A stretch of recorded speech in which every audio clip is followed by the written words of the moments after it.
Great night of fights, a lot of knockouts. Let me give you guys the fight of the night. Obviously, Jardine and Jackson. Knockout of the night went to Matt Hamill. These guys got, I think it was $60,000 they get. So let's get this show on the road. Quentin will be in here in a minute. And question for you about Mark Munoz. What's his status? yeah, he's okay.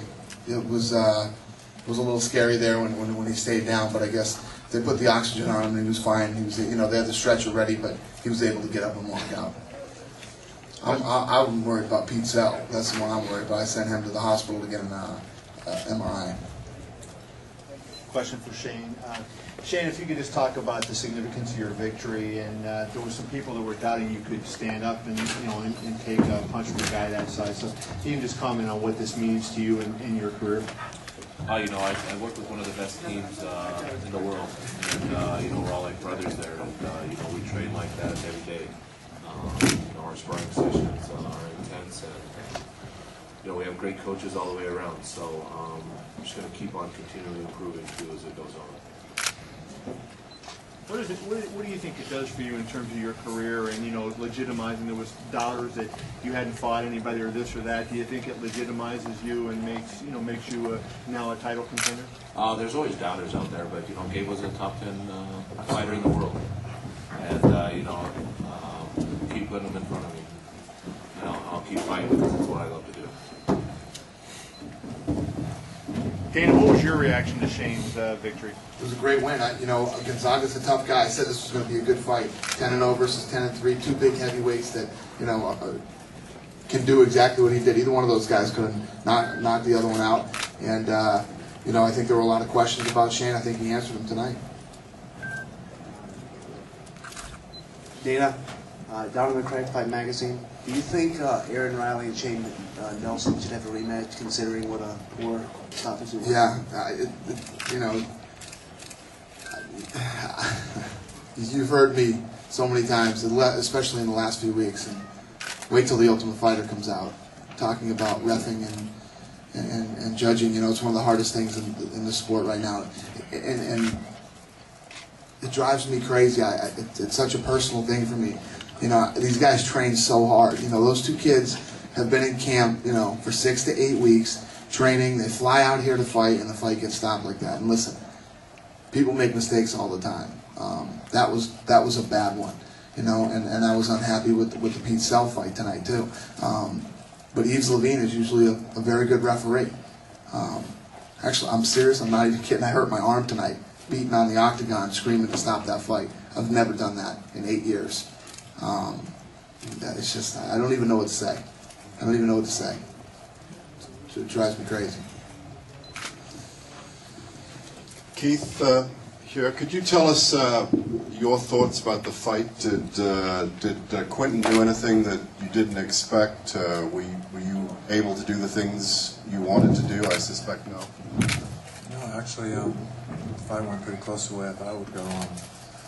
I'm pretty pissed off right now. One of the judges told me I lost the fight in the last 10 seconds, and that's pretty hard to take. It was a tough fight, man. I thought I did everything right training for this fight. I thought I was on tonight. Dana, going back to the Pete Zell fight, did that have anything to do with the first fight of the night? Yeah, I think, and this is my personal opinion, and I hate dogging refs because they have a hard job. I know they have a hard job, but to me, I think there's a couple of guys in this business that really know what they're doing and go in there and take control and take charge of it. When you're a referee, your job is to go in and you're in charge. When you step in there and you stop that fight. Fight's over. That's it. End of the story. Boo me. I don't care what you think. I wanted to stop this fight for whatever reason, man. You see the hesitation with these guys and the, oh, should I? Oh, did I just stop that? No, I didn't. Let's keep it going.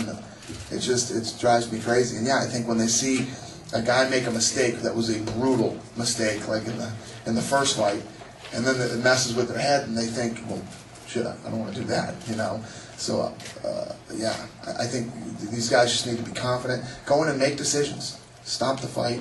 If that's your decision, let them boo you. Who cares? You're the boss. But there's nobody. I shouldn't say there's nobody. There are a couple of guys out there that are real good, and there's a whole bunch of guys that aren't. Who's good? Who's good? Yves Levine usually does a good job. You know, the fight tonight was horrible. But I'm telling you, you guys, you know, seen the last 8 years. You know, I'm not too shy to tell you how I feel or react to something. I've never reacted to a fight like that. I was beaten on the cage, on the thing, and I couldn't believe what I was seeing. Who's good? I can't think of his name right now. Herb Dean. Herb Dean is great. I think Herb Dean is great. Yves Levine is usually good. And there's a whole bunch of guys that aren't. Not Mazzucati. Oops. Oh, excuse me. I didn't mean to say that. Mario Yamasaki is good.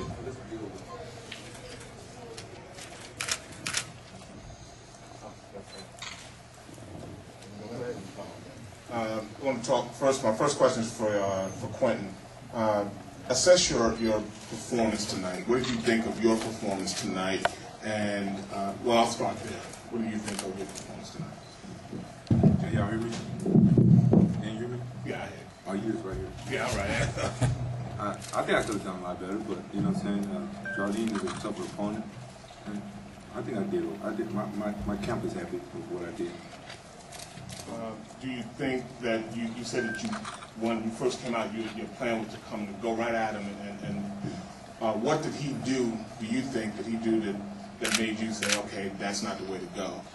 I don't think it's anything he did. It was me and my mind and what I did. You know, so what I had going on in my mind. I think I was, you know, I just probably psyched myself out with my cardio. I was like, I don't want to burn myself out because I've been feeling kind of overtrained a little bit.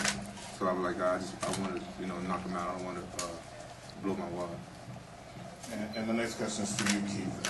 Obviously, you train with Rashad. You're very familiar with his style. You've been in the cage with Rampage tonight. Looking at their upcoming fight, I'm assuming it's going to be happening. Were there things you saw tonight that you think you can give to Rashad or to help him even prepare more so?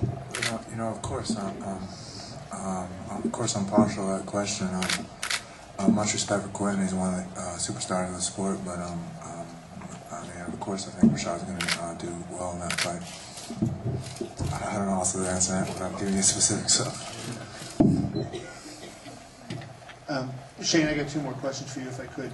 Number one, the jiu-jitsu that Gonzaga brought. What concerns did you have, and if the fight would have gone to the ground, would you have been comfortable, you know, being on the ground with him? Yeah, you know, that was something that I worked on with Greg Jackson and Christian Allen. It was basically just getting up at it and getting out of the bottom and working on escapes out from the bottom, you know, and L.A. Marshall helped me along with that as well. And then secondly, I was wondering, he hit you with the one shot and it seemed, you know, you went down. Were you hurt there, or was it just, you know, did he knock you off balance? He hit me with one shot, and I think I have my first broken nose ever. So, you know, yeah, it stunned me a little bit.